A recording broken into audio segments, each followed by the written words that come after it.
is a very good sight.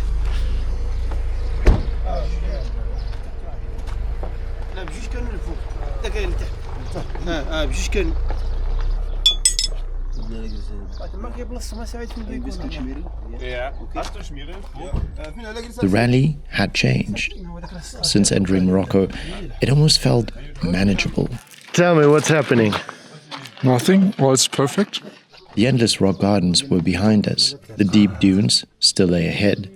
And for a moment, it seemed as though the desert had decided to give us a little breathing space. United with our brothers again.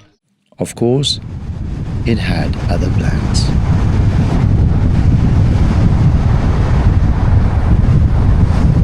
Marcus, you are the driver today. I'm working on my sugar levels. The BMW needs a little bit of TLC, so they've left with the 4MATIC to find a workshop and do some repairs. Bit of a more relaxed tour today. We just got some snacks in the market in this little shop.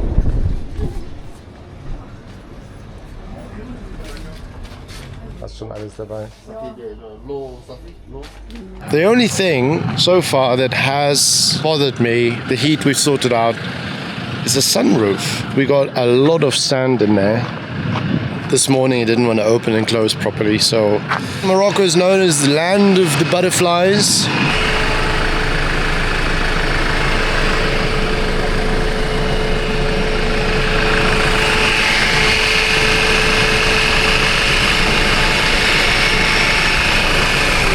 And he sleeps in the car, the roof tent, every single night.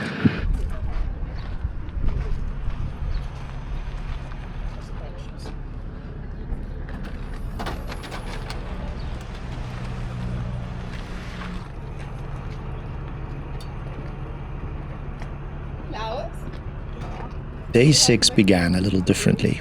The BMW wasn't going to survive much longer with its current suspension setup, so Jakob and Benni decided to preserve the car by taking the shorter route directly to camp, where the mobile mechanics would be joining us for the first time.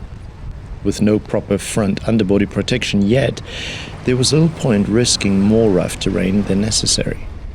It was probably the sensible choice, which left Marcus, myself and Opa Gerhard joining Nina and a convoy made up almost of entirely four-wheel drives. Out in the open desert. I have to admit, it felt strange not having our usual little group together. After nearly a week on the rally, we'd become used to traveling as one. But this was no longer just about reaching the next checkpoint, it had become about keeping the cars alive. Nina's giving it the beans in the Land Rover. The Master Tribute surprisingly simply ignored the terrain altogether, and the Porsche could easily keep up. We seem to have lost the last two, the 911 and the ML. Before wisely deciding it had seen enough. The one with the 911, and it's not looking very good. Which, by the way, is something that happened in a later episode. Meanwhile, Marcus had perhaps the most difficult job of all. It's the first time that we're doing higher speeds. We actually, instead of driving 20-25 k's an hour, we're now doing 50-60 off-road, which is very fast. It's a bit too fast for my liking, to be honest. It wasn't necessarily the roughest terrain we'd driven, but it was relentless. Long gravel stretches, hidden rocks, unexpected dips, and temperatures that seemed determined to remind you exactly where you were. Looking around the convoy, one thing became impossible to ignore. Opa Gerhard wasn't surrounded by other classics anymore. He was surrounded by machines that had been built for exactly this environment. Ground clearance had suddenly become a luxury, and speed had become something we had to earn.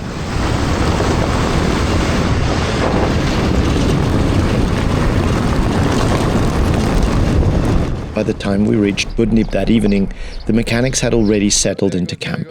The BMW was waiting, panels were coming off, tools were coming out, and although everyone still smiled, the rally had quietly entered a new phase. From now on, every kilometer would have consequences. The following morning, Jakob once again chose the shorter route. The mechanics hadn't yet managed to fit the new underbody protection beneath the BMW, and there was little sense risking more damage before it was ready. So, once again, our little convoy headed into the desert without them. The first few kilometers disappeared beneath our wheels surprisingly quickly. Fast gravel roads stretched towards the horizon before occasionally disappearing into broad wadis filled with soft river sand. And then, something rather unexpected appeared. Another W124, out here, hundreds of kilometers from anywhere. Seeing a familiar silhouette almost felt like meeting an old friend. Not long afterwards, the sand became considerably softer. This wasn't the kind of sand you simply powered through, it demanded preparation. One after another, we stopped to let air out of the tires. Lower tire pressure, more grip, more flotation. Suddenly it wasn't about horsepower anymore.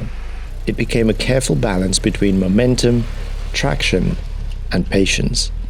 Watching Marcus guide Opa Gerhard through those soft sections was genuinely satisfying. For a car that had absolutely no business being there, he somehow made it all look rather natural. Even I had a go.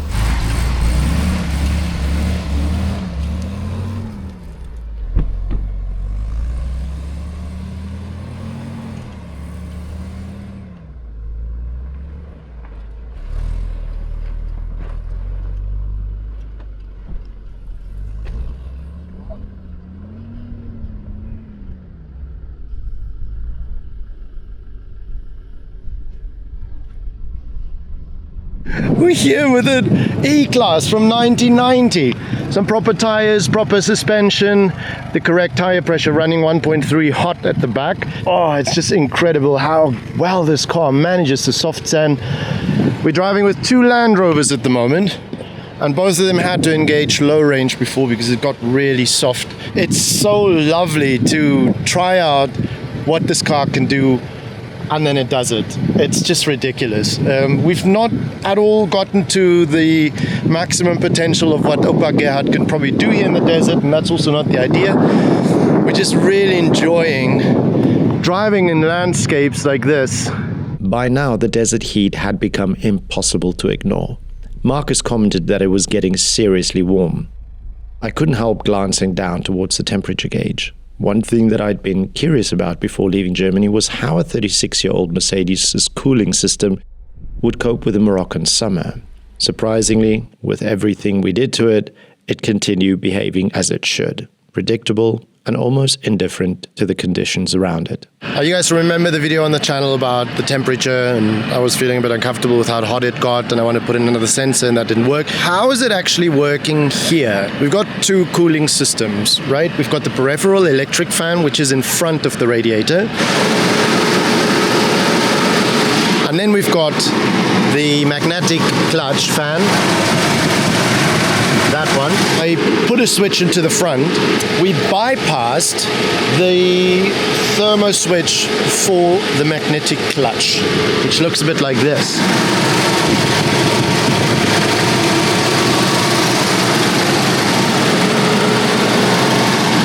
Now both of those run into the cabin. As of yesterday, we have the mechanic team with us, and I asked them, it is just packed with 124s, 123s, and 201s. How do they actually keep cold? The guy said, very easy. You take two bolts, put them right through the viscous, right through the magnetic clutch. You fix that fan for the rest of its life. That fan is always on. End of story. That's why you see the car and you just hear... Apparently that's the way it works here. You've got the same size fan in front, the electric fan. Exactly the same size, but it's just much, much stronger. It is, because it's a Land Rover. Moving on. I don't know if you can see that. Yeah, it's off the charts.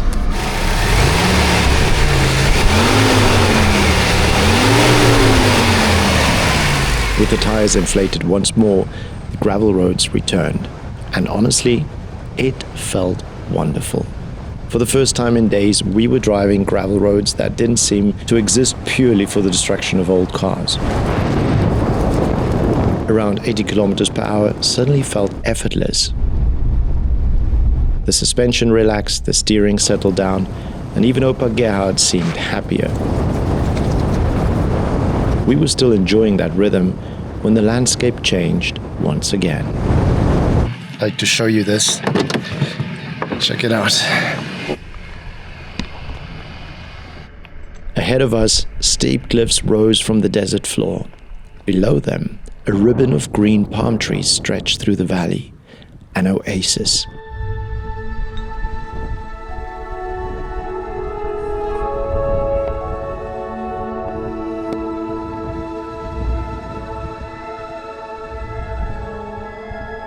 What the heck? Goeiemiddag, goeiemiddag. Several teams stopped for lunch beside the road. It was simply too beautiful not to.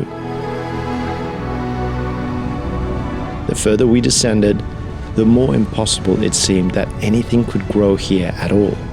Yet somehow, life had found a way. Knowing camp was only a few kilometers away, Marcus and I decided to explore the village nestled amongst the palms. Parts of it looked ancient, almost abandoned. The narrow streets seemed strangely quiet, but it didn't take long to realize that people simply lived differently here. When the midday sun becomes this unforgiving, shade becomes part of everyday life.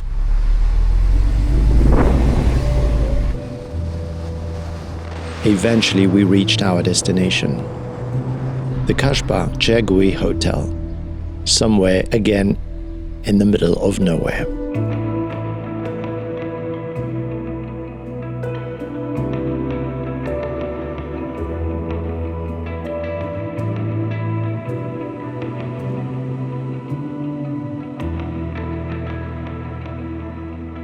Nina told me that this place was special. It's very nice, isn't it? She wasn't exaggerating. After days of dust, gravel, and relentless heat, it felt very luxurious. Proper beds, proper food, cold beers, and a swimming pool. It was dangerously easy to forget that we were still in the middle of a rally. Looking back now, for a brief moment, it felt as though we'd found our rhythm. As though perhaps the hardest part of the rally was already behind us. We could not have been more wrong.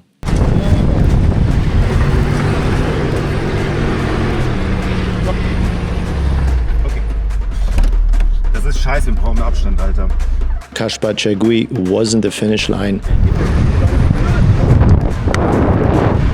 It was the last deep breath before Morocco reminded us that we'd only just begun.